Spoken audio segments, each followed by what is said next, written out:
নাকি আমার গয়নাগাটি সব ঠক মেরে নিয়ে গেল। বাবু, তোমার আব্বা ব্যাংকে পয়সা বাড়াইছে, আমি পয়সা উঠবে তুমি তুমি থাকো, তুমি কান্দো না। হ্যাঁ বুঝি, আমি একটু ব্যাংকে যাবো, আমার রাতে একটু দেরি হবো, আঙ্গ শাইল একটু দেখে হনে রাহেন জানি। হ যাও তাড়াতাড়ি আয়া পড়ো আবার। ও বাবু বুঝি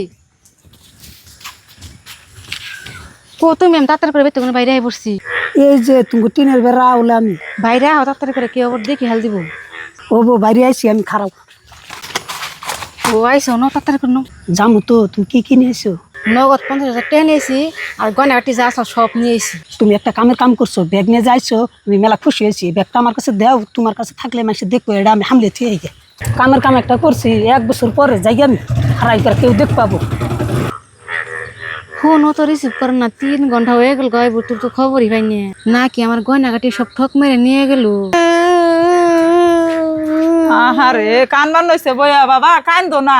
আরেকজনের বরাদ্দ দেখাও বাসি না, হে যে পুলাটা থুয়া গেল আমারে কইয়ে, তাহলে ফট করে আয়া পর ই মানুষ বান গেল কনে শুনছুন না ঘরে কনে দই বেড়েছে।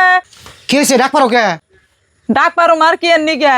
তোমার ভাই বউতে যে ওরে থুয়া যে গেল, হে যে 9টা বাজায়, বেলা 3টা বাজে গেল, গায়ে হান্তুরি তো ঘুরা বাই তাইলো না। যাও সে বিরছে নিয়ে হগা, পুলাহান মানুষ কানবান নইছে, এমনি করে মাও সারা কতক্ষণ থাকবো। ও বো, তুমি ওরে দেখে রেখো, আমি ওর মায়ের বিরসে নিয়ে যেতেছি। হারা রে আয়ো। হ্যাঁ